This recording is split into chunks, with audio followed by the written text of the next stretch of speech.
가계부를 쓰는 남자. 매달 정기적으로 꽂히는 월급이 필요한 여자. 아직 우린 느껴보지 못한 세계. 하지만 꼭 느껴보고 싶은 세계. 부자의 세계.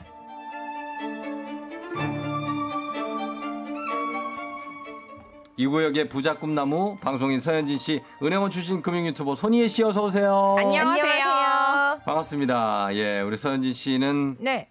뭔 일 있었어요? 뭔 일이 있었다기보다는 있었지요. 그러니까 뭐 여러분들이 네. 문자 보내시는 게 네네. 보이스피싱을 당했었어요. 정말 여러분. 나무늘보님이 보내셨는데 이게 뭐 특별한 사람만 당하는 것이 아닙니다. 아니, 조심하셔요. 아 진짜? 제가 당한 건 아니고 네. 저를 사칭하고 이제 저의 가족에게. 아 진짜로? 예, 근데 알고 보니까 제 정보가 좀 털린 게 아닌가. 개인 정보를. 라는 생각이 그거 들어요. 어떻게 큰일 날 뻔했네? 큰일 날 뻔했고 약간의 그 금전적인 피해도 있었고. 아 진짜. 네네. 너무 우선은 아까워. 이제 심적으로 가족이 네. 내가 이런 걸 당하다니라는 마음이 제일 큰 것 같아요. 그쵸. 기분이 상당히 그렇죠. 좀 다운될 수 있겠어요. 다운될 수 있어요. 그것뿐만이 아니라 뭐 네. 이번 주 뭐 일들이 많았기 때문에 아무튼 지금 기분이 굉장히 다운이지만 그 와중에도 저는 부자의 꿈나무로서 이 자리에 앉아 있다는 것. 그러니까 돌잔치 얘기해도 됩니까? 너무 돌잔치도 일단 무기한 연기를 하셨다고. 지금도 애가 그렇게 큰데 이제 무기한 연기에서 나중에 막 애 막 걸어다니고 엄마 나 이거 먹고 싶어 막 이러면서 막 말하는 그런 애를 데리고 돌잔치를 지금 하게 생겼어요. 아니, 그래도 또 핑계가 있으니까. 아니 뭐 건강이 가장 중요하고 안전이 가장 중요하죠. 지금 결혼을 못 하시는 분들이 너무 많아서. 맞아. 그렇습니다. 속상하다. 제가 너무 속상해 막 이러고 있는데 네. 저는 지금 이런 상황이에요. 막 이런 글들을 보면서 맞아요. 네, 제 입이 쏙 들어가더라고요. 그래요. 다 같이 다들 힘들다. 힘드니까. 너무 힘드니까. 네. 희애 씨는 어떻게 뭐 연말정산 준비해요? 어떻게? 연말정산 강의를 좀 많이 다니는 편이고. 강의를 다니고. 네. 예. 이제 왜냐면 막바지 이제 과세 기간 얼마 안 남았으니까 이제 준비하시는 분들 많아가지고 네네. 저도 지난주에 평택의 강의를 처음 가봤거든요. 저 지하철 타고 가가지고 아주 큰 코 다쳤어요. 평택을 지하철 타고 갔어요? 생각보다 멀더라고요. 좀 삭게 되죠. 가지런하다. 1시간 반 거의 2시간 걸리더라고요. 깜짝 놀랐습니다. 고생했어요. 그러니까 정말 근데 시도해 볼 만해요. 한번. 그럼요. 근데 저렴하니까. 그렇죠. 네. 자, 그럼 오늘은 어떤 걸 알아볼까요? 우리가 지난 3주 동안에는 연말정산 알아봤잖아요. 네. 오늘은 카드 리볼빙에 대해서 좀 알아보려고 합니다. 혹시 두 분은 뭐 은행원으로부터 혹은 카드사 직원으로부터 카드 리볼빙 가입하세요라고 권유 받으신 적 있으실까요? 문자가 많이 와요. 그렇죠. 리볼빙 권유 문자. 리볼빙 이거는 저는 대학교 때 많이 했어요. 아 진짜요? 이 리볼빙이 이게 원래 이 권총 보면 리볼버라고 왜 유견발 리볼버면 계속 돌려서 돌리는 거잖아요. 맞아요. 짜르르 이렇게 돌리는 맞습니다. 거. 그걸 말하는 건데. 그 원리야. 그런 원리. 어감이 이렇게 좋지는 않아요. 리볼빙. 그렇죠. 전 모르고 처음 나왔을 때 이제 2000년대 초반 이럴 때 대학교 때 용돈이 많이 부족하니까. 야, 대학교 때? 네. 리볼빙 받지 뭐 이렇게 해서 받고 또 뭔지 맞고, 정확하게 모르고 받고 맞고 받고 이거 맞고 돌려막기 아니에요? 하다가 이제 나중에 엄마한테 들켜가지고 이제 머리채 잡히고 돌려막기. 그러니까 저는 약간 그런 느낌이 있어서. 그쵸. 엄마한테 등짝 스매싱 맞기 딱 좋은 그 그런. 이후로는 안 하죠. 그렇죠. 이게 우리가 카드를 발급받을 때 은행원이나 혹은 카드사 직원으로부터 카드 리볼빙 권유를 한 번씩은 다 받아보셨을 거예요. 맞아요. 이 카드 리볼빙이라는 게 잘 쓰면은 분명히 득이 되기도 하거든요. 그런데 막상 제대로 잘 쓰는 분들은 거의 없기 때문에 솔직히 저는 거의 추천을 하지 않는 편이고요. 그래서 이제 저처럼 제가 왜 비추천을 하는지 카드 리볼빙이 정확하게 무엇인지를 오늘 한번 짚어드리고자 합니다. 네, 아직 진짜 많이 모르는 분들 계실 것 같은데 카드 리볼빙 개념 좀 설명해 주세요. 맞죠. 많이 들어보기는 진짜 많이 들어보셨을 거예요. 이 리볼빙의 정식 명칭은요. 우리가 리볼빙이라고 하지만 실제로는 일부 결제 금액 2월 약정 서비스라는 게 정식 명칭이에요. 네, 그래서 이 이름을 들으면 대충 감이 오실 텐데 그러니까 돈을 지금 안 내고 좀 밀어주면 안 되겠냐. 맞습니다. 그래서 우리가 2월이라는 단어가 들어갔으니까 미루는 거잖아요. 그러니까 이번 달에 내야 되는 신용카드 결제 대금을 다음 달로 넘길 수 있는 서비스예요. 그러니까 만약에 리볼빙 서비스에 가입을 하시면 약 약정 결제 비율이라는 거를 설정을 하시게 되거든요. 그러니까 이 퍼센테이지를 얼마를 했느냐에 따라서 다음 달로 얼마를 미룰 거냐가 결정이 되는데요. 요것만 들으면 좀 이해가 안 되실 수 있으니까 예를 한번 들어볼게요. 만약에 쫑디가 이 리볼빙에 가입을 했는데 약정 비율을 10%로 설정을 하셨어요. 그러면 이번 달에 내야 될 결제 대금이 100만 원인 상황에서는 10%만 요번 달에 결제를 하고 나머지 90%는 2월을 한다라고 생각을 해주시면 됩니다. 그럼 왜 이렇게 하지? 이거 뭐 약간 이자 붙지 않아요? 수수료 붙죠. 당연히 붙겠죠. 그럼요. 그럼 왜 지금 결제할 거를 왜 2월 시켜요? 돈이 이유가 없으니까. 왜 그런 거예요, 이분들은 보통? 돈 많이 썼으니까. 그렇죠. 그러니까 자금이 융통이 안 되는 거예요. 예를 들어서 내가 100만 원 갚아야 되는데 안될 정도로 돈을 쓰면 안 되지. 이거를 쫑디를 예를 들면 안 돼. 잘못 들었네.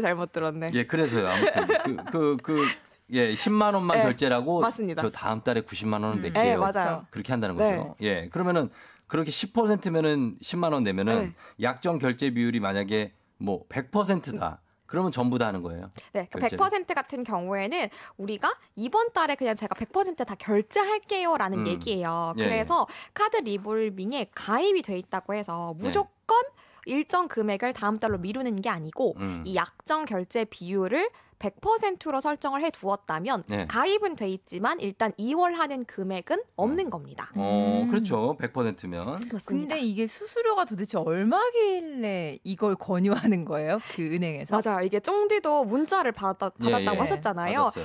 심지어 카드사에서 홍보 전화, 이제 프로모션 전화, 마케팅 전화 같은 것도 종종 오잖아요. 오죠. 그때 저도 받아보면은 고객님 리볼빙 서비스 이러이러한 혜택으로 가능하신데 가입하시겠어요? 이런 전화 진짜 많이 오거든요. 네, 내가 우리한테 지금 전화를 하지. 하필이면 나한테 거절당하려고. 그러면 이게 사실은 카드사가 은행이 그만큼 수수료를 쏠쏠하게 챙겨 먹을 수 있으니까 권유를 하는 거예요. 그렇죠. 맞아요. 그래서 이 리볼빙 서비스의 수수료는 은행이나 카드사마다 조금씩은 다른데요.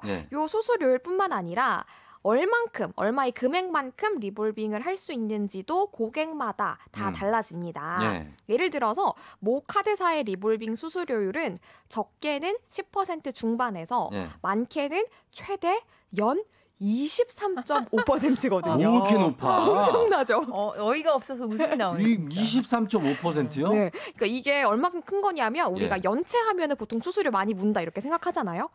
이 카드사 기준으로 연체 이자율, 연체 수수료율이 24% 전후기 때문에 거의 맞먹는 거나 다름없는 거예요. 너무 심하다, 정말. 장난 아니죠. 예, 이거는 굉장하네요. 엄청납니다. 수수료율이 만만치가 않은데 근데 희애 씨가 또 리볼빙 서비스 이용을 추천을 안 한다고 그랬잖아요. 네, 맞아요. 그게 이 수수료 이유만은 아니죠. 그럼요. 다른 게 있겠죠? 있습니다. 무엇이냐면 바로 신용 점수. 신용 점수 깎여요? 때문입니다. 왜 이게 깎여요? 신용 점수가? 이게 우리가 신용 점수를 올리기 위해서는 신용카드를 사용을 하더라도 결제 대금을 달마다 착실하게 상환을 해줘야 되잖아요. 결제를 해줘야 되잖아요. 그런데 리볼빙은 쉽게 생각해서 반대의 개념이라고 생각을 하시면 돼요. 아까 우리 쫑디가 아니 이거 대체 왜 쓰는 거예요? 라고 하셨을 때 제가 자금이 부족하니까요 라고 말씀드렸잖아요. 그러니까 그 개념에서 생각을 하면 이 사람은 달마다 제대로 결제할, 제대로 상환할 자금의 여력이 없는 사람이라는 의미가 되니까 이 서비스를 계속 이용을 하게 되면 신용점수가 당연히 악영향을 미쳐서 떨어지게 되는 거죠. 그러면은 가입만 했어요. 그리고 이용은 안 해요. 그러면 어떻게 되는 거예요? 가입만 했다는 이유로 신용점수, 신용등급이 떨어지는 거는 아니에요. 그런데 이 결제 대금만 이월되는 게 아니고 우리 좀 전에 얘기했듯이 수수료율이 굉장히 높았잖아요. 근데 이게 이자가 이자를 낳고 이자가 이자를 낳는 것처럼 계속 눈덩이처럼 불어나기 때문에 이 자금 나중에는 막기가 진짜 힘들어질 수 있어요. 그래서 신용점수 하락과 더불어서 이 자금 융통에서 굉장히 주의해야 된다. 신중하게 결정하고 써야 된다라고 보시면 됩니다. 써보신 분들이 꽤 있는 것 같아요. 명랑아 씨도 전 갑자기 급여가 안 나와서 급하게 써봤다. 그러니까 급할 때 쓰시는 것 같아요. 그렇죠. 예, 강효영 씨 리볼빙 때문에 신랑하고 이혼할 뻔했어요. 신랑이 리볼빙을 써서 눈덩이처럼 눈덩이처럼 불어나더라고요. 적금 해약해서 다 갚았다. 그럼요. 계속 눈덩이처럼 불어나요. 근데 사실 연체 위기에 있으면은 연체하는 것보단 리볼빙해서 좀 갚아놓고 돌려막기 하는 게 낫지 않을까 이런 생각을 하거든요. 그럴 수도 있겠네요. 근데 우리 방금 청취자분 문자 주셨던 것처럼 그러니까 한 번 예를 들어 이번 달에 급여가 너무 늦어졌다 회사 사정으로 그러니까 한 번 단기적으로 생각했을 때에는 자금 융통이 불가능하다. 유동성이 좀 떨어진다라고 하는 경우에는 당연히 연체보다 낫다라고 말씀을 드릴 수 있어요.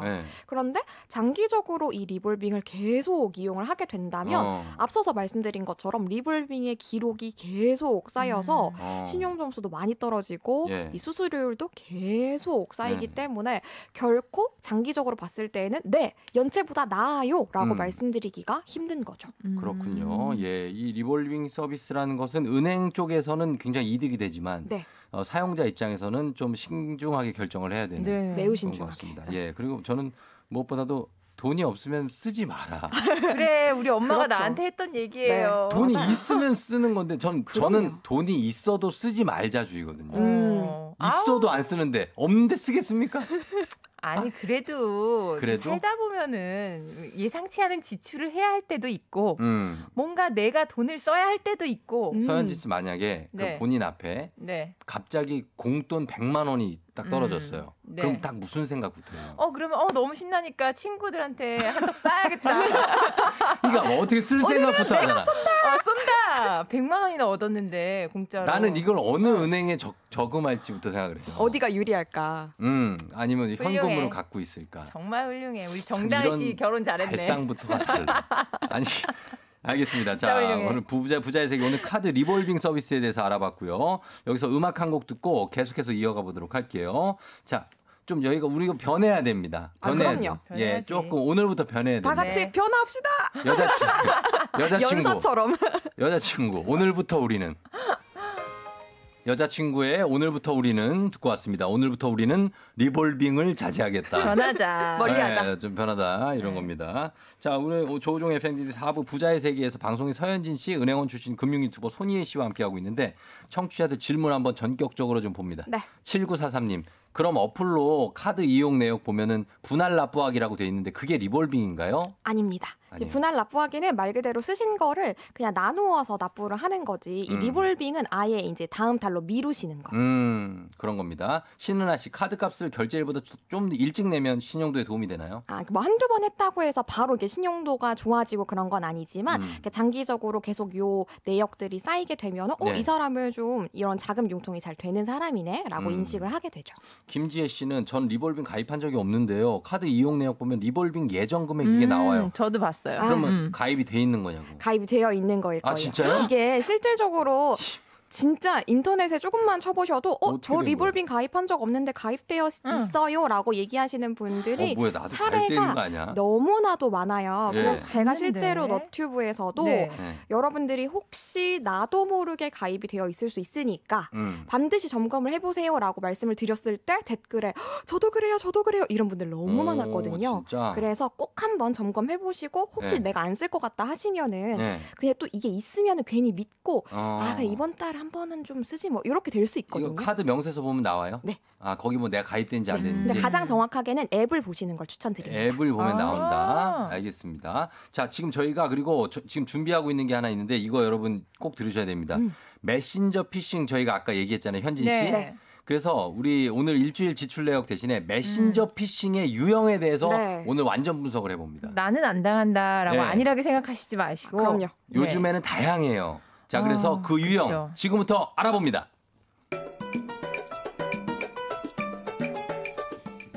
메신저 피싱 첫 번째 유형. 엄마 나 지금 교통사고 났는데 합의금이 모자라. 당장 급해서 그러니까 최대한 빨리 돈 좀 보내줘. 급한 사고가 났다면서 합의금을 보내달라고 한다. 메신저 피싱 두 번째 유형.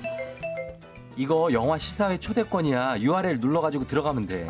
결혼식 청첩장이나 초대권을 가장한 URL을 클릭하게 해서 자동으로 소액 결제가 되거나 개인정보를 빼간다. 메신저 피싱 세 번째 유형. 야, 나 지금 급하게 돈 보내야 되는데 공인인증서 비밀번호 오류 횟수 5회 초과해서 송금이 안 돼. 내가 이따 은행 가서 돈 보내줄 테니까 여기로 돈 좀 보내주라. 공인인증서나 은행 앱 비밀번호 오류가 났다면서 대신 계좌 이체를 부탁한다. 메신저 피싱 네 번째 유형.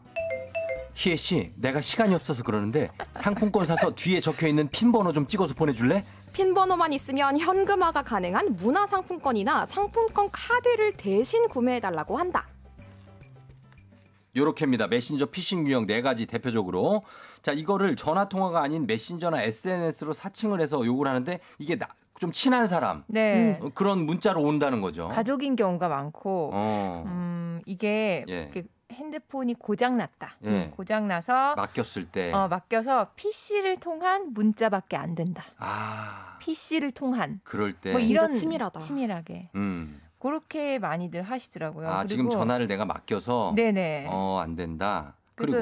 그래서 통화를 꼭 하셔야죠. 네. 통화를 꼭 해야 되는데 이제 뭐 부모님들이나 이런 분들은 지금 자식들이 뭐 급하다고 하니까 그렇게 많이 하시는 것 같아요. 그리고 말투, 평소와 다른 말투 이런 거를 저 같은 경우는 가족이랑 이제 문자를 할 때 사투리를 막 쓰고 이렇게 하거든요. 예. 근데 너무 표준어야. 공손한 표준어인 거예요. 또박또박. 예. 몸이 건조하게. 그런 걸 의심하게 되죠. 그런 것들은 의심해야죠. 그러니까 네. 가족들하고 문자를 자주 해봐야 돼요. 맞아요. 자주. 그래야 알 수 있고. 네. 또 거기 보면은 이제 URL 원격 조정 앱과 같은 악성 앱 설치가 있으니까 출처 불분명한 URL이나 앱을 이거 그냥 문득 클릭하게 되거든요. 맞아요. 클릭을 하면 그렇게 약간 원격 조종하는 그런 사이트로 이게 무서워. 이게. 진짜 무서워요. 가게 되기도 하고 그러면 정말 개인정보가 많이 털리죠. 요즘 네. 터치니까 무심코 그냥 손 대면 그쵸? 클릭이잖아요. 맞아요. 그러니까 그런 거를 조심하셔야 되고 만약에 이거에서 피해 생기면 여러분 송금이나 입금한 금융회사 콜센터나 금융감독원 콜센터 1332로 바로 신고를 하시면 되거든요. 네. 조심하셔야 되는데 보이스 뭐라고죠? 보이스 피싱? 피싱. 메신저 피싱 네. 이런 걸 많이 당하고 스미싱도 요즘 많이 당하고 뭐 네. 그 국가기관이라고 사칭해가지고 아, 그럼요. 검찰입니다. 검찰 뭐 경찰청 맞아요. 특수수사과에서 왔다고 하면 당황할 수 있어요. 그리고 굉장히 강압적이에요 목소리가. 맞아, 그래요? 응. 지금 다른 짓 하지 마시고요. 받은 분들 얘기를 하더라고요. 맞아. 대답 바로바로 해주세요. 뭐 이러면서 막. 심지어 아이가 있는 분들은 아이의 울음소리까지 녹음해가지고 아이고. 예 그런 식으로 하는 분들도 있다고 하는 사람들도 나쁜 놈들도 있다고. 나쁜 놈들이 완전히 네, 얘기를 블랙스들. 들었어요. 네. 완전히 협박하는 그런 맞아. 놈들이 있어요. 저희 지인들이 이제 저한테 위로하면서 나는 그런 것도 당해봤어. 뭐 이러면서 네. 하나하나 다 저도 얘기를 전화는 하더라고요. 받아봤어요. 무슨 전화요? 왔어요? 이게 검찰이다. 네. 제 검찰입니다. 이러면서 통장 어느 은행이 있느냐. 그때는 제가 은행원 일하기도 전이어서 집 비교적 좀 문외한이었거든요.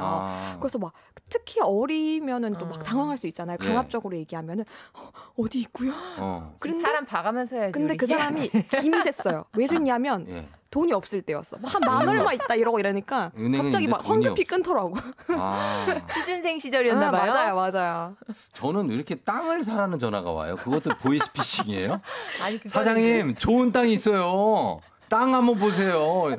아니 땅을 안 봐요. 그건 기획 부동산. 그래요? 조심하셔야 돼요. 그러니까 계속 땅을 보는데 난 전화 하도 많이 받으니까 그 전화를 아유 저는 땅 안 봐요. 그런데 그런 것도 조심하시기 바랍니다. 그럼요.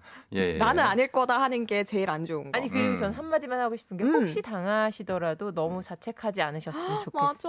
너무나 요새는 수법이 다양하기 때문에 네. 아유 우리 절대 안 당할 거예요. 털어버리고 네, 당하지 맙시다. 맞아. 김행복 씨가 강릉경찰서라고 차량 범칙금 연체됐다고 문자 왔는데 개인 계좌번호를 적어서 입금하라고 이런 거 와, 피싱이다, 범칙금 피싱. 연체는 우리가 진짜. 있을 수 있잖아요. 네. 그러니까 이런 거 가지고 오는 거 있습니다. 네. 조심하셔야 돼요. 네. 예, 1332 콜센터로 꼭 전화하시고요. 자, 오늘 부자의 세계 이렇게 하겠습니다. 희애 씨 그리고 현지 씨 감사합니다. 감사합니다. 다음 주에 만나요. 안녕. 네.